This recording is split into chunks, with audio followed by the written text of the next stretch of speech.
You're listening to the Cantina Cast, your home for thought-provoking Star Wars talk. Join Adler and Jonesy in breaking down the latest news, trailers, movies, and of course, your favorite characters from a galaxy far, far away.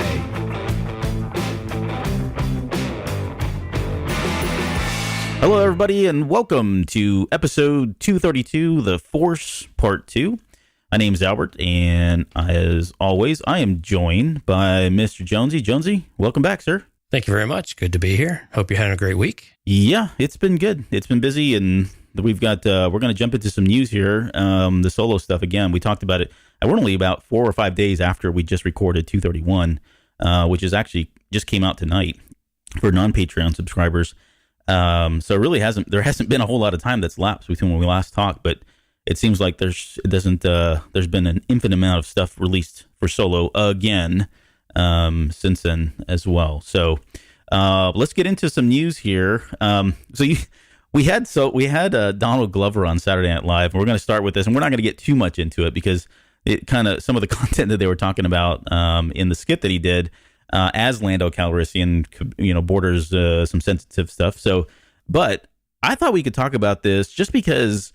So, if you haven't seen the skit, go out there and go to YouTube and just do a search real quick on Lando Calrissian or Donald Glover Saturday Night Live. It'll come up, and this skit is really about Lando being at some kind of like a hotel convention, and he's like the chairman of this event that's going on, and we won't get into the event, but I thought for the sake of the show, we could talk about the actual costume that he was wearing, because for me, and I didn't really, I can't tell. Maybe you got a better look at it, but it looked pretty close to the actual costume, and I wonder if they just let, the Lucasfilm costume department just let him use it for the skit. But the other thing that it does look spot on.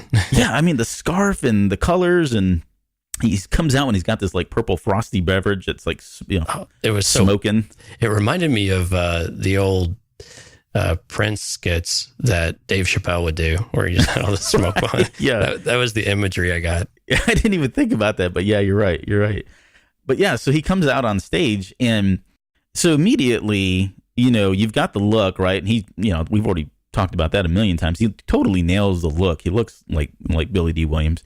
But then he started talking, and now we've heard him talk on, as Lando Calrissian in the TV spots, and of course the trailer and some other stuff, right? But for me, this was like the first time when we got to really hear him talk that wasn't, in the movies, I guess. And he was like, there were certain moments where it sounded exactly like Billy D. Williams doing Lando Calrissian. Did you get the same thing there? Oh yeah, he was definitely channeling it a little more hardcore than what we've seen in the trailers and in other interviews and things like that too. It was very much a direct Billy D. impersonation. And it was spot on.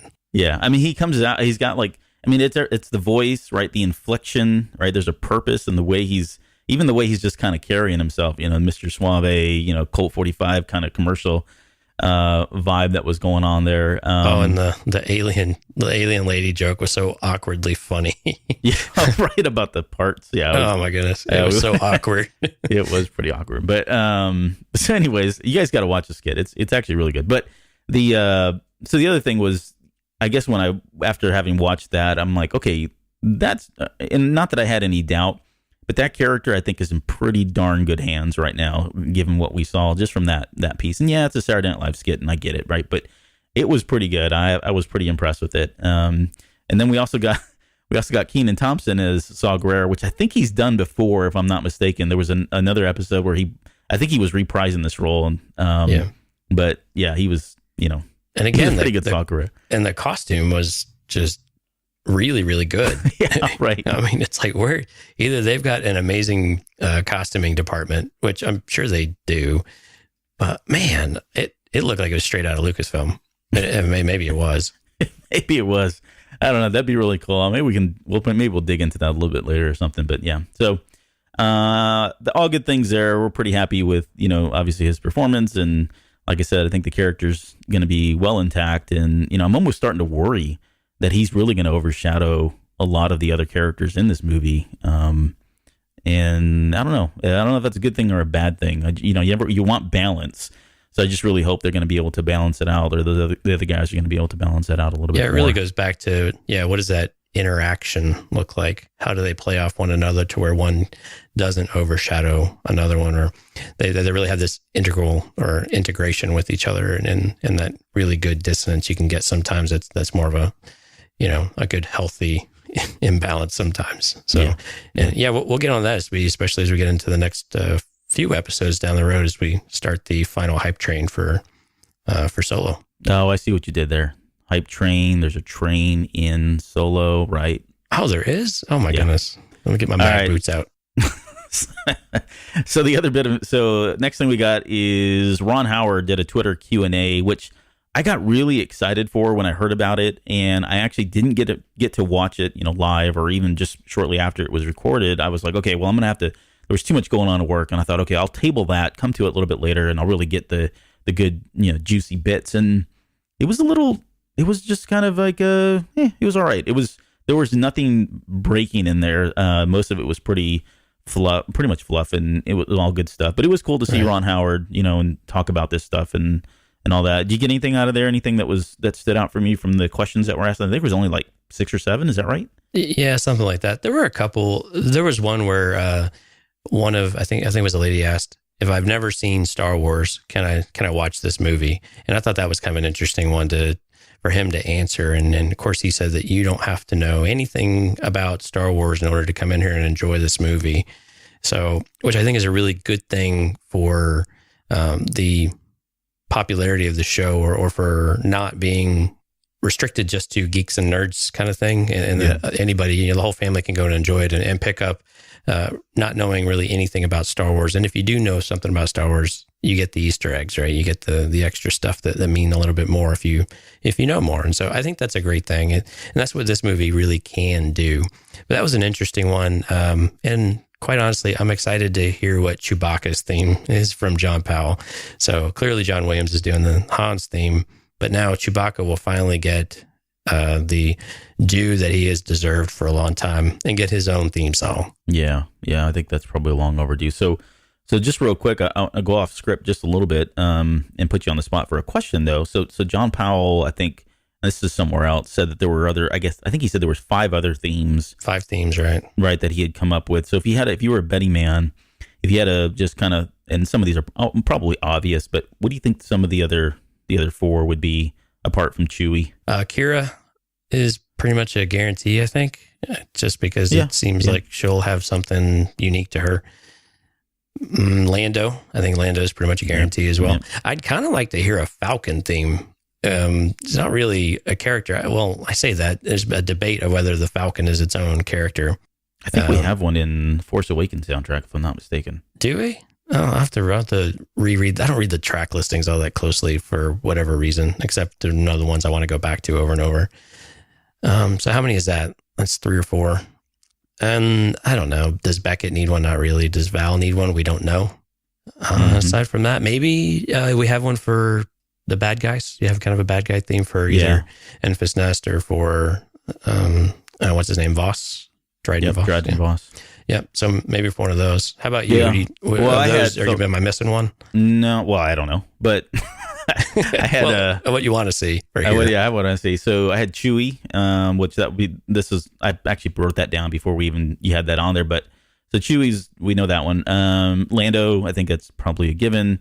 I had the Cloud Riders as one, and I don't know where. Yeah, the gang, right? Maybe there's an opportunity there for us to get some kind of new type of music with a gang outside of Kanji Club, because I don't think Kanji Club had their own. Enfys Nest is the other one that I wrote down, and then my wild card is Therm Scissor Punch. So I'd like to see a Therm Scissor Punch, maybe shades of like Sebastian from The Little Mermaid, Under the Sea kind of theme or something. I don't know. I'm kidding. We'll have a track named the Sabacc Table or something like that. Yeah. And that would be good. Therm will have his own little motif in there. Right, little motif that spins off. Yeah, it's the one where they have a little clacking in the background. Right, the maracas are. Anyways, it's the claws. Yeah. So that's all good. It sounds like we're gonna get some cool music there from Mr. Powell. So that's good. The other thing we have is, I said I'm pretty excited about this one. So the review embargo is going to be lifted about 10 days prior to the release. I think 5/15 is what they're talking about. Yeah, the 15th. Yep. Yeah. So, and you had put the question about whether or not this was good news. For sure. I think it is for sure. It's hard to say a lot of times because, I mean, it's not always indicative that the movie's doing really well and they want to open it up, because there have been plenty of movies, even just recently, where they've lifted the embargo and, movie maybe didn't do as well as they expected. But by and large, I think this is traditionally a good sign that they're willing to allow this. They're not going to keep it close, keep it close to the chest, the day before, and then suddenly, right. No one has time to put out reviews and that kind of thing. So yeah, I think it's a good news all around for the movie. Yeah, I'm optimistic that it's good news. I think anytime you see them, they start to really get strict on it. You do get worried about what don't I know going into this movie, or if right. I'm a casual viewer, is there something they want to hide? So it's good news. I kind of, when there's a premiere that far in advance, I kind of shrug my shoulders a little bit of, well, are those going to come out at some point anyway? And I guess the top media definitely will not do that because they don't want to jeopardize their credentials, clearly. But some of it, I don't really know how much it matters. But generally speaking, usually feel good that they're not limiting this and that people will come out and say whether they like it or not. So yeah, I'm going to go ahead and give it a thumbs up for right now that this is good news. Yeah. And I think it's like you said, that when, the movie itself is already it seems like it's being set up to be accessible to a lot of different people, different age groups, different backgrounds, whether you're a Star Wars fan or not, casual, hardcore. That's already good news, right? You've got that going for it in a movie, which you kind of want, especially if you're sticking this in the middle of, arguably the largest franchise ever in movie history. And then on top of that, you've got this, you've got general good buzz. All of the TV spots have been great. So, I mean, it just seems like all of this is going really well, but yet, 4 or 5 months ago, we were just sitting there going, where the heck is everything? Right? Yeah. We weren't getting anything. And there was a lot of people that were, just calling for it to doom. And of course, we talked about the hype train already. Maybe I'm just on it and, adding fuel to the fire, but I don't know. I got a pretty good feeling about it. Same way I think I did with Rogue One, to be honest. That movie, I wasn't really sure what to think about, but everything in my heart said it sounded like it was going to be pretty good. Yeah, I was worried more about Rogue One. I mean, we had a lot of the reshoots and things like that too. Yeah. And we've had it here as well. But at the same time, they have really handled the media aspect of this really, really well. And I think that's attributed to Ron Howard in particular. And he is able to just have this confidence about him. And we saw it with Rian Johnson as well, which I a few weeks ago, I said I really enjoyed that part of the build-up on Last Jedi. And so this is around that same type of atmosphere that we're getting, really interactive, having fun with it, is humble about it too, right? So yes. I feel really good about where we're at. And I'm with you. Like 6 months ago, I really didn't care a whole lot about this movie. It was riddled in controversy, if you will, or uncertainty. And so we feel like we're on stable ground now. We've got momentum. The media campaign is off and running, and the buzz is positive for right now, even if it's a cautious optimism. The buzz is positive going into it. So all good things to start us off here. Yep, for sure. And then we got this last bit of news here, and this is so we're recording this on May 8th, and we coming into the show, we hadn't done a whole lot of review on reading on this yet, but they announced this new book called Flight of the Falcon, which is a young reader's book, and I think they're targeting, was it 8 to 12 on the age group? 8 to 12, and it's a book series as well. Yeah. But looking at the little blurb or the announcement, it looks pretty interesting. I mean, it's probably not, I don't know that I would actually kind of go dive it all in, but again, before we came on the air, we were just kind of briefly talking about it, and I've got a 7 and an 8-year-old, so this is right in their wheelhouse in terms of something that they're going to be interested in. But it looks like it's just basically they're taking the Falcon and they're turning it into like this main character, and they're going to be doing like books about it. And I think they talked about comics, a series of books and comics and they're going to put like a timeline in place as well, so you can kind of see its place in history. Map out the adventures. Yeah, right. Something else it looks pretty interesting. Yeah, something else that was really cool in there, and I've been wanting this forever. They're in this line of stories, they're going to have a Star Wars choose your destiny, which I'm assuming this is like a choose your own adventure type of thing. Oh, wow. Which, yeah, I mean, growing up as a kid, I had those were the all books. of these books, right? Yeah, they were so much fun, and going back and forth. Which ending did you like here? Oh, I hate that one. I died, or whatever it was. Let me go to this other one. To have that in the Star Wars universe would be that. I think that would be a lot of fun. That would be cool, and I don't remember them, and I could be wrong because this is. I mean, I did the Choose Your Own Adventure books growing up, and then I did the. So I'm going to channel the basement here. There was a series called the Endless Quest books that were released via, I forget the publisher, but they were the Dungeons and Dragons equivalent, right? So they were the same thing. But I don't recall growing up and ever seeing a Choose Your Own Adventure Star Wars book. But yeah, that would be really exciting for them to finally do if they hadn't done it already. Yeah. But we're going to see some familiar faces in these books as well. Hondo's going to make an appearance. So who doesn't like Hondo? Yeah, he's fantastic. So he's awesome. This would be an interesting thing. I mean, you get a lot of young reader books, and you've got, our kids are about the same age, or some of your kids are about the same age of mine. So we're right in this wheelhouse of the 7-8-year-old range. And so I'm looking forward to something I can continue to expose my daughter to, and maybe she will actually stick to something beyond Princess Leia. Right. And there's actually a Luke and Leia adventure in here. So maybe that's maybe that's what we're going to do. I got my fingers crossed here, everyone. Yeah, and I'm scanning. I'm not seeing any Maz references, so I think we're good. Yeah, I think you're safe for now. No promises. Yeah, so this looks fun anyways, if nothing else. So, and then just real quick, I think they had, sorry that we mentioned the picture. If you get a chance, go out to the Star Wars website, look it up. They've got a picture of Lando on L337, and we were making the joke before coming on that he's looking. Yeah, I don't know what kind of pose we've got here with Lando, but it's definitely different. I don't know. It's fun. So, all right. So that's going to do it for the news. So let's get into the main topic. So the last show we got a chance to. So we broke this up. Talking about the Force between both episodes, and last week we had a chance to talk about the Cosmic Force and whether or not that life is predestined to happen at the will of the Force or something else. But tonight we're going to be talking about the Living Force, which is kind of at opposite ends with it in a lot of different ways. And just kind of the same disclaimer, there's going to be parts in here. I mean, if you go by canon, there's probably more in the Living Force than the Cosmic Force via canon. Right. But there's, we're going to cross those proverbial streams again, and we're going to probably pull in some legend stuff just because, it makes it a lot easier and relevant to talk about and gives us some good talking points. So, well, there were some really interesting things that happened in Legends too. So yeah. Yeah. It's worth it just for the fun factor. Yeah, absolutely. So let's just start with the kind of the definition, if you will, of the Living Force. And there's a couple different references in the movies, even just in the original trilogy. When I guess in watching the original trilogy, whenever I thought about the Force prior to the original or the prequels, this was always the Force to me. What I would we call the Living Force today, because it goes back to Episode 4 when Kenobi's talking to Luke, and Luke poses the question, the Force, and he's like, "Oh, the Force." Yeah, you got the quote with you by chance? No, I don't actually. Binds the universe, binds the galaxy together. Yeah, binds the galaxy. It penetrates us, binds the galaxy together. Right.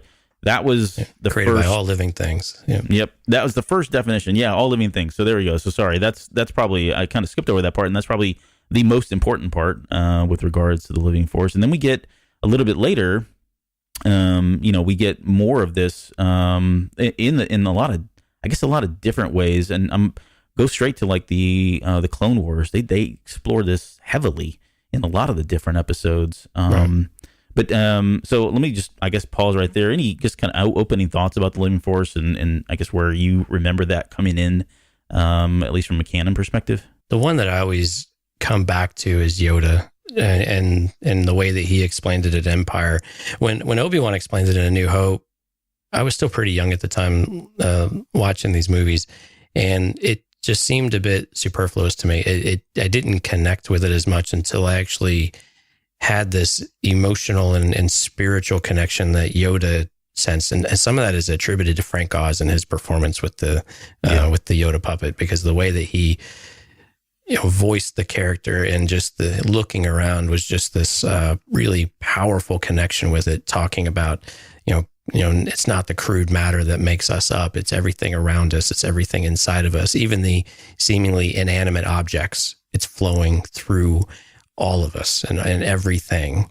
And so that was the first really strong connection and understanding I had of what the Force was at the time. That was the Force, right? There was none of this other stuff for the most part. But that aspect of it was what I attributed to the Force. And I'm pretty sure that's what most people attribute to the Force even today, even with these other interpretations and knowledge that we've acquired through the new media.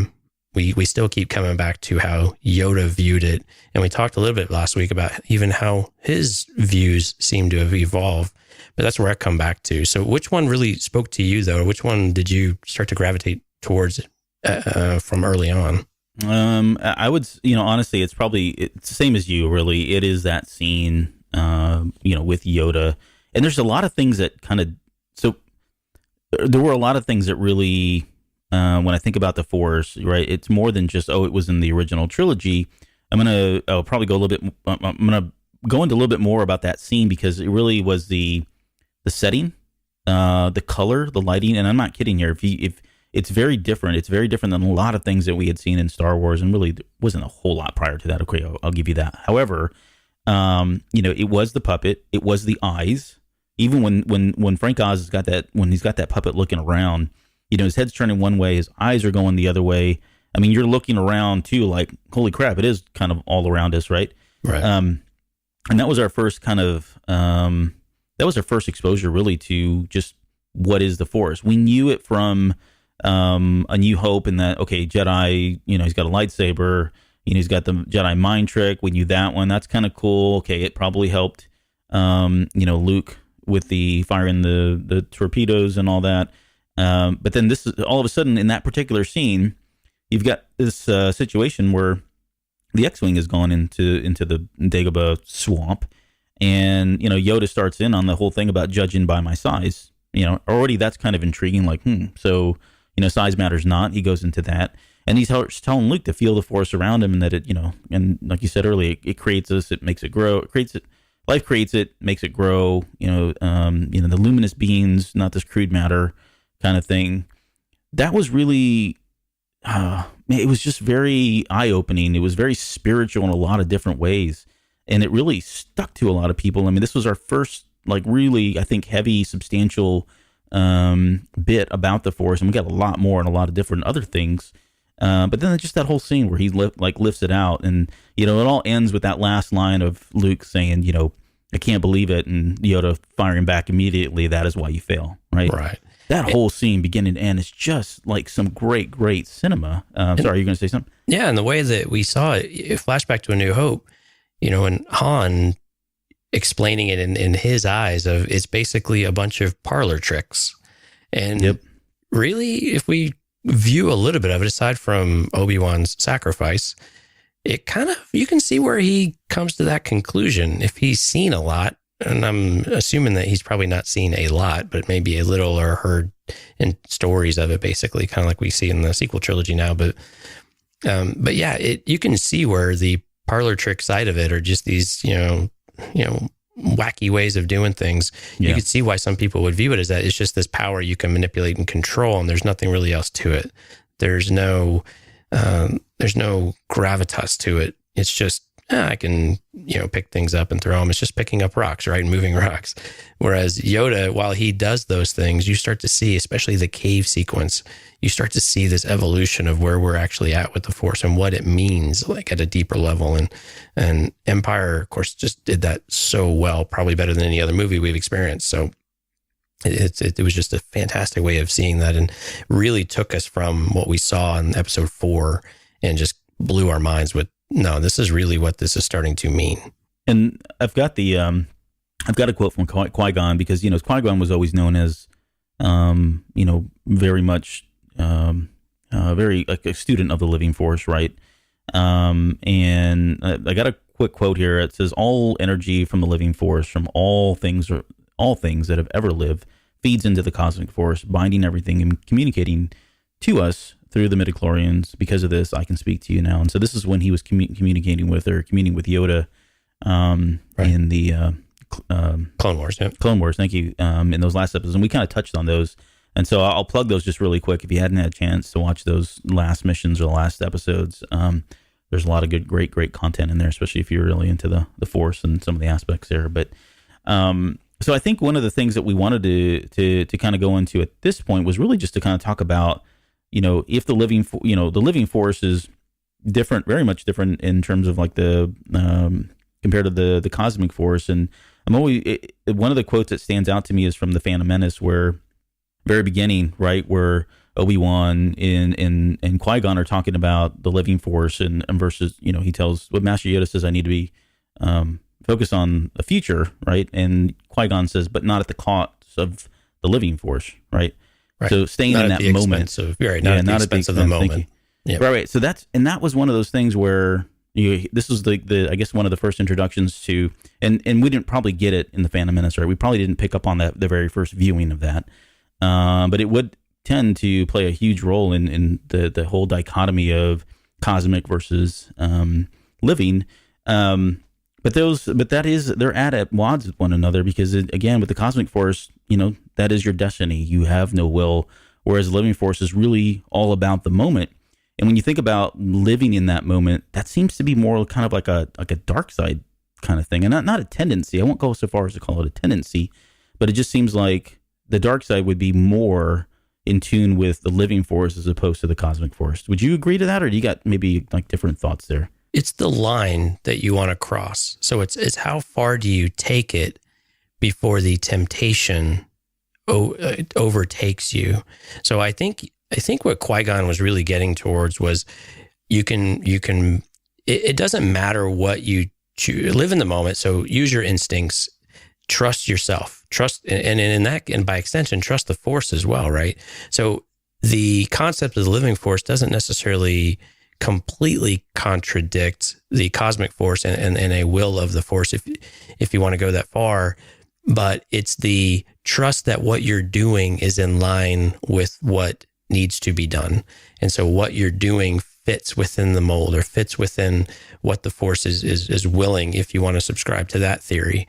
So I think they do marry in. I think you can marry them in together if you want to. And I think a lot of the times they do probably marry in pretty well. I think Qui-Gon probably did believe in destiny and the will of the Force. And we said it last week as well. Meeting Anakin wasn't by accident. He believed that they were there for a purpose. So clearly he had this synergies between them. Yeah. And I think that's okay to have that and still be able to live in the moment. I think what he was trying to get at was don't focus so far on the future that you lose track of what's important right now in order to, and we've talked about course correction, things like that, but you don't want to, in Qui-Gon's dichotomy with the Jedi and we heard that in that same scene or later on when he's going to take Anakin as a Padawan and don't defy the council again. You'd already be on the council if you would just adhere to the code or adhere to the Jedi Council's will. And so we do see that difference forming there.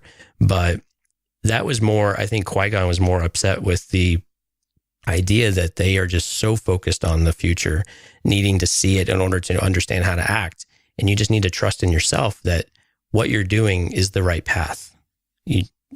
How you are going to act will be the right thing if you stay within yourself and you trust in the Force and you allow yourself to be really one with the Force, with the living Force in particular. Yeah.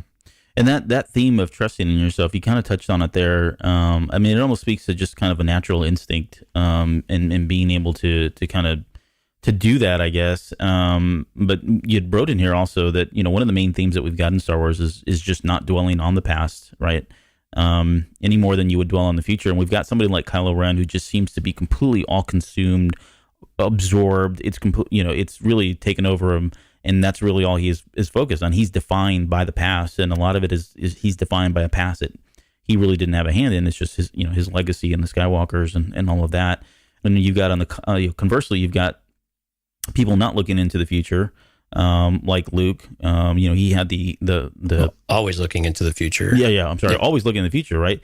I mean, that's what drove him out of Dagobah, even at the at caution from Yoda and from Obi-Wan, told him not to go out there and do it. Still did it anyways. And we've got characters like that through all of the Star Wars movies and TV shows that seem to get caught up in looking too far ahead into the future and taking action on it. And I think we made the comment about Ezra in Rebels. He seems to be like the only one that's really, gotten so hyper focused on what he saw in the future, right? And it all played out okay. So I don't know what was different about him, but by and large, I think what we found from the Star Wars universe is if you get too fixated on the future and you really do focus there and you don't live in the now, then bad things are going to happen because always in motion is the future. It's difficult to see at times. So right, and that's what we saw with Luke and Ben in the leading up to The Last Jedi and the flashback sequences in The Last Jedi. He was so focused on what was going to happen with Ben, what he sensed, rather than what can I do about it. And so that miss right there, and Yoda, it's funny, Yoda chastised him in Empire for always looking to the future. A long time have I watched this one, right? Always to the future, never on what he needed to do right now to make his circumstances better, his situation better. Focus on what he needs to focus on, and he had the same failures or the same gaps in his oversight. Sorry, when he was even older, and when he was trying to train a new lineage of Jedi, and so it's one of these things. It is interesting, and Kylo Ren, not Ben so much anymore, now is so dwelling on that past to where he is so intent on killing it, but still can't let it go. And so it's just interesting looking at these dichotomies of how these work. Luke's so focused on the future that he has a hard time with it. Kylo's so focused on the past. In the past, he's having such a hard time with it. And yet no one's really seeming to focus on the here and now. Yeah. And you even see it with Rey now. So Rey is focused on where she comes from, or what do I need to do from here? And then Leia is the one that says, we have everything we need right now, right here. And so she's the one that is bringing it back to really the living force and in the moment and living in the moment. And I just talked my way into that, by the way. We didn't really plan that. No. She's the one who has this voice. We keep saying she's kind of the voice of reason. And now we see it even more clearly that she's the one that's kind of in the middle. She's taking care of business. Yeah. She seems like definitely the more balanced of them all. And certainly the more level-headed, and we've kind of talked about that. Just she's always been that character, and that holds true today, even as we talk about the Force. And the one, so something else that we want to just kind of throw out there, and this is another one of those questions, and I've seen this one debated everywhere, back and forth ad nauseum. But let's talk about the dice from Qui-Gon Jinn. So in that scene, Watto's got the dice, and they go under the pretense that if he wins, he takes the boy, and if he loses, then he doesn't, obviously. But in that moment, right? If we're talking just the living force versus the cosmic force, is it the will of the force or is it not? Qui-Gon does something, and he makes those. He basically controls fate. He controls his destiny. He controls the destiny of Anakin by allowing those dice. They were probably loaded. I won't say that. That's always the counter argument is, they were loaded dice, and he knew that, and so that was okay, kind of thing. But in that moment, I guess, which side would you say he's toying with? Is that the cosmic force speaking and saying that because Qui-Gon has that ability, that the cosmic force willed that to happen and allow those dice to land the way they did and allow him to take Anakin? Or is it just the opposite? Is it the living force where he's living in the moment and he's controlling the will of the force and just choosing his own destiny in that, and by doing that? So I think the answer is yes. Yes. So and here's why. So to Qui-Gon, he believes that regardless of what happens with this role, Anakin will evolve or be trained, or however you want to see it, into something. So do you want to guide that, or do you want it to happen a certain way? Now, will of the force, it's going to happen the same way regardless of which path. So to answer your question maybe more directly, the living force, he's using the living force to say, I want to be able to influence that path. I want to be able to say, because it's not clear what his ultimate path will be, Anakin's. So he would rather shape that, and he will defy the council. He will defy the typical learnings of the Jedi in order to shape that future, because he is so intent on what's right. So it strays more into living force, I believe, but he already knows that the long game is already decided. So he is acting on the instinct of, no, this moment needs to happen right now. I need to be a part of it. I'm the one, and quite honestly, he's the one that recognized it. So he has this personal responsibility now, which borders a little bit on those dangerous tendencies, but he's going to take action, and he has full belief that it's going to be the right decision. Yeah.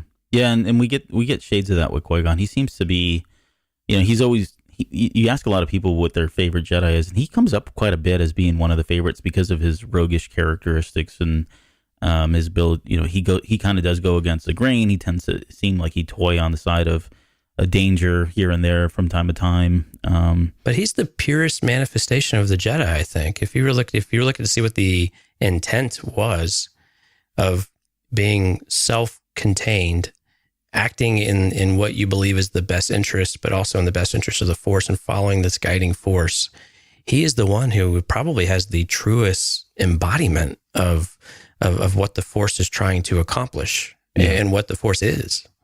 No, and I would agree. I think my comparison to him being different is what we saw the Jedi become, right? Right. What they were doing at that point, and the hubris and all of that stuff. That, to me, you're right. He was the pure. He was kind of like one of the last legacy type people that still kind of got it, I guess, in terms of what the Force was. At least he came across as that, and I don't have a whole lot on him, but in terms compared to the other Jedi and where they were going, he seemed to be very different, and that's why he was always at odds, and that's why he probably didn't fit in, why he didn't get onto the council, because he stuck to his guns, right? He was still holding on to probably some kind of old code of the Jedi, or at least the purest form of the Jedi and the Force, and those things where the other guys, probably not so much. They were probably already veering off and just kind of setting up their own downfall, as we know would come eventually. And speaking of which, so let's transition over to the dark side, because these guys, I mean, they are, and we talked about it just a little while ago, but it just seems like they are, dark side users tend to really just kind of live in the moment. They're not so much concerned about, again, the past or the present, although, Kylo's a little different there. Right. But yeah, they're all about living in the moment. They're all about making their own destiny, controlling the Force, bending the will of the Force to do their own thing. Breaking the bonds, or breaking their chains that bind them to whatever rules that they have to follow. Yeah. Yeah. And you mentioned in here that they were basically a contradiction, right? That the actions were at the expense of the living Force. And they were kind of connected in that sense. What more were you talking about there? Right. It's if the actions that they're taking aren't to really bind things together. They're not meant to. I mean, when you look at the living Force, and especially as you tie with the cosmic Force, it is this circle, right, of feeding energy between the living and the cosmic. It's the death and rebuilding type of phase that we see, the circle of life type of analogy, if you will. These guys seem just hell bent on just destroying everything, right? Yeah, the Sith are willing to use the living Force to whatever ends they have, but again, it is only for their own purpose. If there is they want to destroy and manipulate and interrupt that balance, that circular pattern, that path of how things interact with one another and continue to feed the world. So they are the oval to your circle, if you will. That's a horrible analogy, but they're just this oblong path, this thing that doesn't fit, and it just breaks the circle. It's the needle in your balloon almost. So it interrupts this path and this interface with everything, and they just seem to not fit, for lack of a better word. Yeah. And I think, and for this one, we'll get into some Force powers in just a little bit, but one of the things that's always kind of talked about is just Force lightning, and if you go by most canon references, or I guess, or canon knowledge, right?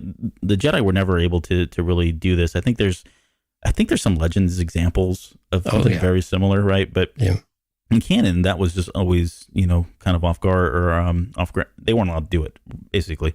And it really almost feels like it is a corruption of the living force, that this is something that that because they are so destructive and that they can manifest this power in this way. Do you have any Legends references that come to mind where we kind of saw this? Yeah, Luke in particular. So he had to use Force lightning, and I can't remember exactly for why, but it was more the effect of the Force lightning. So in the Legends, especially a Jedi used Force lightning, they aged. They had a bit of decay to them. It really sapped their life force. And so this is where I just so ineloquently described it before. You interrupt this transference of life force if it's really interacting between cosmic and living. No, you are killing. You are sapping that from your very essence. And I would argue that it's not going into the cosmic force in order to do this. And the lightning in general, while it is a very natural component, and we saw that with Yoda in Last Jedi, it is a very natural component of life. It comes with, rain and thunderstorms and things like that. And the same thing, to physically manifest that is not natural.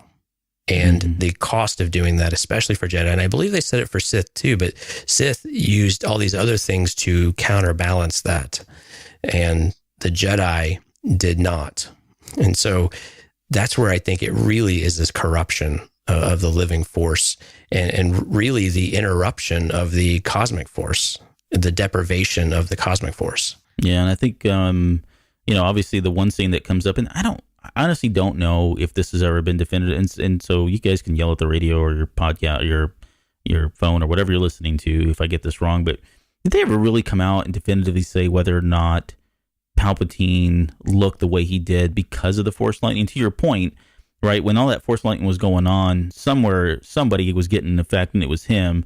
But then I think I've also read that really was just, that was just his natural look, and it really wasn't necessarily the lightning per se physically doing that to him, that was just, him, his skin looking like that afterwards, because that's what his true character was, I guess. Yeah, I think that's what skewed is George Lucas made a comment that was Palpatine finally showing his true self. Yeah, and that threw me off, because I'm like again, going back to what you just said, for me, that was like, oh, okay, the Force lightning did that. That totally makes sense. I get where they're kind of tying the two together, and that's how I had always perceived it, that it is destructive, that things, the living things around it die. There's got to be some take from that in order to kind of produce it. And then he made that one comment, and it just threw the whole Star Wars fandom into kind of a disarray there for a little while. But I just never knew where they landed. Yeah, I never really subscribed to that was his actual true physical appearance and form.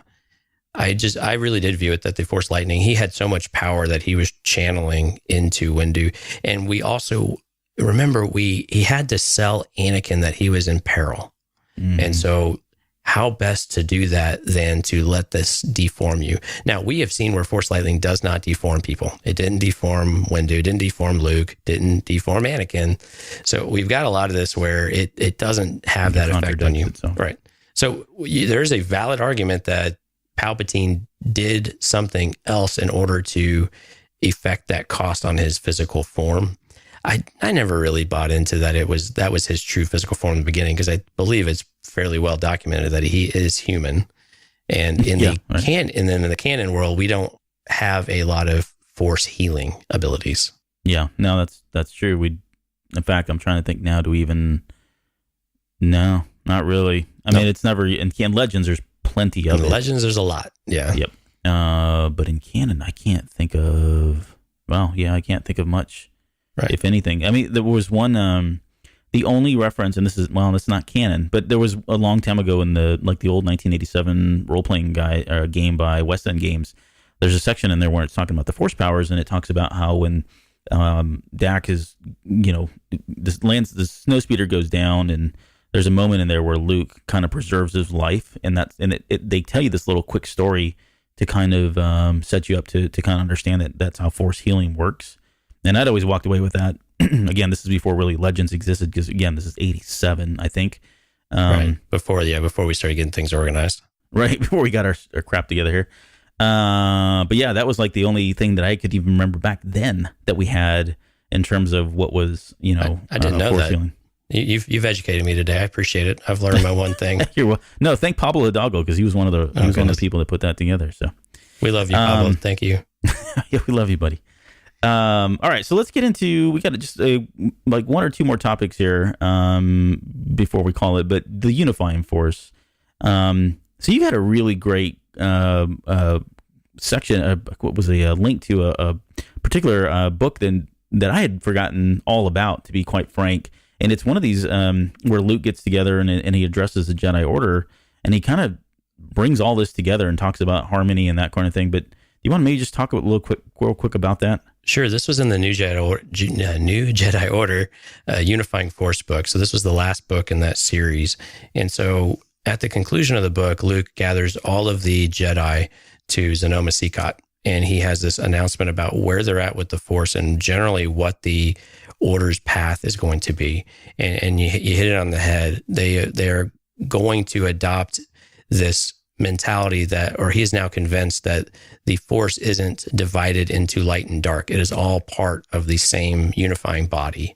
And he doesn't actually go so far as to say unifying force, but he is definitely talking about it. But he explains the history of, how the previous versions of Jedi believed that you could have this balance between light and dark and perfect yourselves. Whereas really the Republic also viewed the Jedi as this police force. And so by extension, you get into that hubris. They believe that they have to maintain the peace for the galaxy. And so he was advocating something more in the middle. So he was advocating attuning himself to the longer view and also reaching out to others who serve the Force. So not necessarily use the Force or have this certain special physical ability. He focused less on the physical abilities of one another and looked at their potential and not their bloodlines and those types of abilities, but more of a way to bring people together who is willing to avoid the temptation to dominate, sacrifice yourself for those who have less. And I'm kind of quoting the book, living impeccably and recognizing the Force doesn't flow from us, but through us, and it's ever on the move. And so, the only thing that he asked of the Jedi as they thought about this and as they expanded their training was that they give deep thought as to how you might best serve the Force. So we see the parallels still with the cosmic Force and the living Force, but we've got this new fresh take on it that doesn't recognize light and dark. It just says, here's what it is. So avoid temptations to do the things that you feel are wrong, that are not right. But in and of itself, this still has corruptible. He still recognizes that there are corruptions to it, and we see that with Jason Solo's story as we get into the following book series, where he does go on this path, and he starts to develop these other tendencies, and kind of like what we've seen with Thanos in the Avengers movie. He has this world view of what needs to happen and just has absolute belief in it. Yeah. Well, spoiler alert. So if you haven't seen the Thanos or Infinity War, yeah, and it's interesting too because he's got that whole speech is actually really well written, I thought. And I had forgotten about it until you brought her up. But one of the things in it, the message is great, but the importance of not allowing these outside forces to kind of pull you one way or the other. And it's cool because that really does, when you look back at the original trilogy, the prequel trilogy, even what we're seeing today, and how those, when they lose themselves as who they are, and they're not balanced, right? We can see the downfalls, and we see what happens from them not staying on that straight and narrow path. And you think about characters like Ahsoka, right? Does she fit into this role? Does she fit into this kind of the image of the Force, would you say, compared to or basically what Luke is explaining here? I think she's probably more aligned to it than many others in that era in particular. Yeah. And we see it in the Ahsoka book as well. She's living within her own means. She is trying to avoid she's trying to stay away from everything. She is. Right. She's trying to avoid the conflicts and trying to avoid really being seen and drawing attention, but she can't help it. Her. Well, yeah, and she can't help it. And I think that's what Luke is trying to say here is that you can get involved, but just do so with the purest of intentions. You don't expect to get anything out of it. You don't need a pat on the back, or you don't expect people to celebrate you later on. Right. You don't have this responsibility. It's just the right thing to do in that moment. And this is where the Unifying Force, I think, really does align with a lot of the Living Force type of ideologies. Yeah. And one of the things that, when I read this, it's almost kind of a laissez-faire approach. Not to channel some old economic history lessons, but laissez-faire was basically translates into let go, right? To not get involved. And it's just funny because when I read that, the translation of let go, the first thing that came to mind was when Ben tells Luke to let go just moments before he blows up the first Death Star. So I doubt there's any real direct tie, but I just thought it was a very interesting observation that, it is kind of a laissez-faire approach where you're not really getting involved. You're trying to just stay, at your core and not let those other things interfere, because the minute you do, you're influenced one way or the other, or it pulls you away from all of that. But they're also not sticking their head in the sand either. And they're not completely isolating themselves. Right. Luke. Yeah. You don't have this. And like when we look at Luke in The Last Jedi, he was trying to prove a point to Rey in Lesson 3 that we didn't see, or we call it Lesson 3 in quotes, the deleted scene. Yeah. But the idea that, the Jedi said you should ignore all those things and you should ignore it. Well, in the Legends universe, Luke was advocating the opposite of that, or maybe not the opposite, but a middle ground to that. Sure. You don't stick your head in the sand, but then you also just don't interject everywhere because you have to, or you feel like you're compelled to, or someone tells you to. Yeah. Yeah. No, it's a good point. Very different, similar, but very, very different in terms of how they go about executing that philosophy or that. Yeah, these things all borrow from one another, right? Which I think is at its core what's so interesting about it. They all play off one another. You can't talk about one aspect of the Force without talking about another, and you could quickly start to mold and merge these together into a more complete story. And when I look at the Unifying Force, I see that's what they were attempting to do. They were trying to mash these things together into a new way of thinking about it. So looking back at the Force, and I guess based on just from canon only, is it fair to say that we've got a lot of different contradictions about what's living versus cosmic, what's right, what's not, that kind of thing for both dark side and light side users? Yeah, I think so. We see inconsistencies even within the factions themselves. Yeah, and that's very eye-opening. I mean, I guess it's always been there because I've been in a number of those nerd battles or on the raging wars that are happening on Twitter or whatever else, but or Reddit, and it's certainly been a part of all that. But having done some of the research for these last two shows, that was one of the things that really just kind of stood out to me. Is I felt like I had a pretty good handle going into it, and I don't know that I necessarily have any kind of a better handle on the Force, to be honest. I know I don't. Yeah, I mean, I don't know. That's what I was saying. It's funny because I almost feel like I'm more confused. So if you're confused, you're with us, because it really is, there's a lot of it that's just, kind of, again, it says one thing, it says another. You can make arguments for both, and definitely can see arguments for both sides in a lot of different ways. It's just like spirituality and politics. Yeah. You have all of these different ways you can view it, and it depends so greatly on so many different factors: how you were raised, your personal experiences, your evolving belief system, just your core self, right? And over time that changes a little bit. And even with politics, sometimes we start off ultra conservative, but as we get a little bit older, maybe we gravitate a little bit towards the middle or something, different, or even, I don't want to say it's all Republicans that are in this, whatever, but you have these evolving ways of thinking. And I think when I look at these debates, I think that's fun and interesting to have.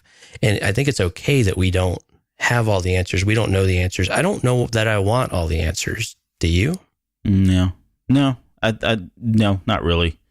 The Legends gave us a lot of these answers, but even then, that's kind of marred in a lot of different contradictions. But right, and they kind of strung that along because they didn't have a really, they did have a defined path. I don't want to cut that short. I think they did try to plan out the EU pretty well. But yeah, I really like this interpretive view of things. I like hearing, we had a Discord conversation about it earlier today. It was a little short-lived, but it was just interesting to see other people's views on it. We had a Rhonda Liu, one of our newer members, talking about, I think he's a philosophy background or something like that. And so that was those types of things. You get these different ways of viewing. I think that's just so much fun. And so seeing all these different aspects of it that we can actually debate and see what makes sense, what doesn't make sense, and what did I not think of? Yeah. And maybe that's it, right? Maybe that's, of all the lessons that we got from all of the Jedis throughout all of the movies and all the shows and all the comic books, the one that comes to mind, I guess, after having done all this is Obi-Wan saying that, this was really just from a certain point of view kind of thing. So it all comes back to a certain point of view. It all comes back to a certain point of view. That's right. Hey, so we just got a few minutes left, and I thought just for fun, we'd just kind of throw out, I put in here, what's our favorite example of like either physical manifestations of the Force or just Force powers in general? And we don't need to spend a whole lot of time because we're coming up on an hour already, but did you have anything that maybe like one or two items or one or two examples where, and it could be canon, it could be legends, everything's at play here, but anything that you want to maybe give me one that you really liked either reading about or seeing? Yeah, I had a few, and I'll be very, very, very brief. The first one that really impacted me as a kid was in Jedi. We didn't know what Force lightning was.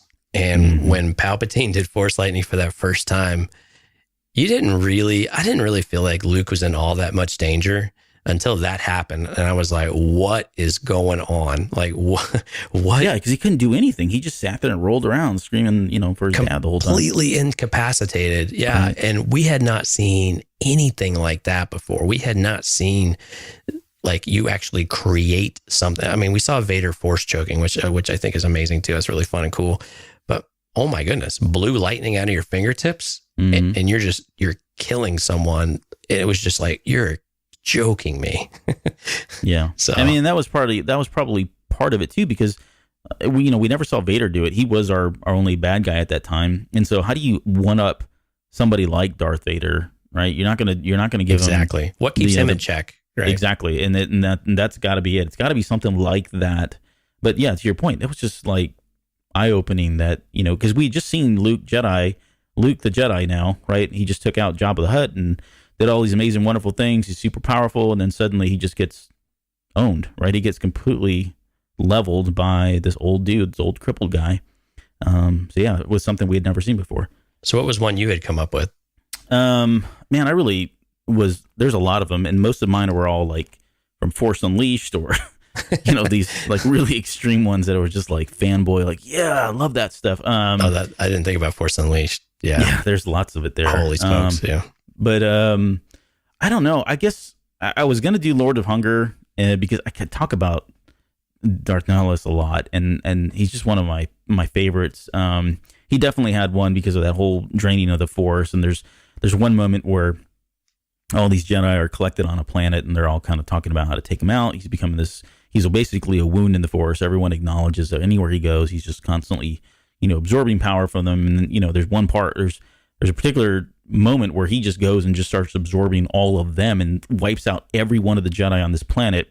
He's not even on the planet. He wipes out everybody on all the Jedi on the planet except for one. So I mean, he's got some of these like really crazy high, high profile kind of powers that, we never see or never really hear about. And even in the legends, there's really not a whole lot that's out there. Yeah. But, yeah, I mean, he was pretty good. I think the other one that I wrote down was Dark Empire. I don't know if you read that comic. Yeah, I listened to the audiobook as well. Yeah. So there's a particular power called the Force Storm, that was pretty powerful, and it, capable of like creating basically these hyperspace wormholes that would just suck everything in and all of that. But and then I realized that as I was looking at these different force powers, I kept gravitating to all the dark side force powers, and I started to feel like really bad about myself. Like, man, should I be looking at some of the stuff that we got from the light side users? So I will go ahead and throw out there as my final one is just Luke in The Last Jedi, and that whole manifesting himself somewhere else, right? that kind of thing. Because it was new. I got to give credit to Rian Johnson. It was something we hadn't really seen before.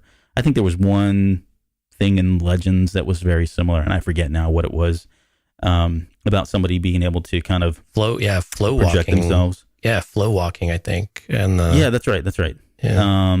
But this was something that, again, kind of like what you mentioned earlier, we had never really seen anything like this before. And the whole scene when they finally cut over and you see Luke sitting there, on the rock and all of that and the music that was going on and just the way the camera was panning. Powerful. Yeah, it was pretty powerful, I thought. So to redeem myself for my redemption arc, I'm going to go with Luke and his force projection as another example of just an extreme force power that was really, really cool that maybe either hadn't seen or resonated with us in some way. Yeah, and to touch back on Legends, we had talked a little bit about Jedis were able to go into a trance for healing, which I thought was pretty neat, but it kind of gave them this invincible quality. But there was another thing from Legends I thought was really cool, was the battle meditation that they would do. And I believe this was Jaina, Solo, and then a couple of other X-Wing pilots. They would get into this force battle meditation to where they knew exactly what was going to happen. And they were just this awesome, powerful fighting force. And they were all moving like as one, in sync. Exactly. Playing off of each other. Everything was carefully orchestrated. It really turned the tide of the Yuuzhan Vong War and those types of things that were going on. And so I thought that was really cool, because if you remember, for a long time with Palpatine, it was, and I believe this was canon for the time, was that he was actually orchestrating, especially on Jedi, the whole battle. And it was theorized that they lost the battle because Palpatine had to start engaging Luke. Do you remember that? No, I don't remember that, actually. Maybe this is my own head canon, or my own head Legends canon now. But right. I swear I remember something that he was actually... That's the J-level canon for Jonesy. So there's C-level, G-level. You have to get all the way down to J to get to J. me. That's like the bottom tier canon, trust me. Yeah. But that was kind of the other side of it. I thought I remembered that in something, and maybe someone can reach out to us and tell me what I'm thinking of and fill in the blanks for me. But I will come back. My last one will be from the sequel trilogy. When we saw Vader stop blaster bolts with his hand in Empire, that was pretty cool. But the energy. Kylo stopping the bolt mid-scene or mid-flight was awesome. I mean, and you start the movie off like that, you're like, no way. Right. And I didn't think it just about that sat one. there. It just sat there. Yeah, and it's like a posed look too when he's like walking by. He's just kind of staring at it like, holy crap. Well, he's having a conversation with Poe, and the thing is still back. And then when he walks on the ship, he's just like, okay, you can go now, and it finishes his trajectory. So I just thought that was stormtroopers that are there. Yeah, that was such a fun way to start Force Awakens. When I watched it a couple months ago, I was like, wow, yeah, that was fun. That was cool. Yep. All right, so I guess with that, we'll kind of end the show. Just real quick, places to find us. We're on Instagram at The Cantina Cast, Twitter at The Cantina Cast, Facebook /The Cantina Cast. Please be sure to rate us or review us on iTunes if you can. The feedback that we got from our last show, or I guess our first show together, was really overwhelmingly positive and super humbling. So thank you guys for all of that in Discord and on social media. But we'd love to see that translated into reviews if you've got the time, and if you can't, that's totally cool too as well. If you want to send us an email, we're always looking for feedback, questions as well. We're going to continue, like I think we mentioned in the last show, we're going to try to do some more listener feedback and answer some questions, some Q&A stuff. So if you have questions, send those over to cantinacastfanmail@gmail.com. Or if you'd like to join us on Discord, we'll put the Discord link in the show notes. You're more than welcome to swing in there. It's always a good time, and you can kind of pop in there and ask questions away. And sometimes most of the time, we don't even talk about Star Wars, which is just as fun, to be honest. So with that, I think that's going to do it for episode 232. Be sure to check back in with us next week when we start our massive solo coverage. And I think as part of the tradition of the Cantina Cast, we're going to do a final hype show. So I'm excited about that. We'll kind of just give you one final hoorah and push you off into the maw, so to speak. So, and then after that, we're going to follow up with the initial reaction show from the Solo movie. So Jonesy and I will be back to talk about our first impressions and what we got right, what we got wrong, I'm assuming I'm going to get a lot of things wrong as usual. I'm assuming everything I say is going to be wrong because it usually is. According to my wife, it is 100% wrong. Oh, yeah. Well, let's not even talk about that because, I'm right there with you. Don't get my daughter started.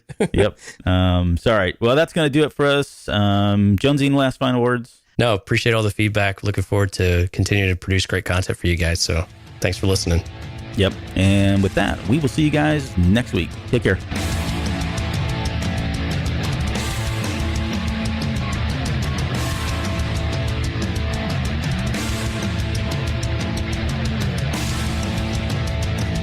You're still listening? Wow, that's amazing. Well, I'm here to give you the disclaimer.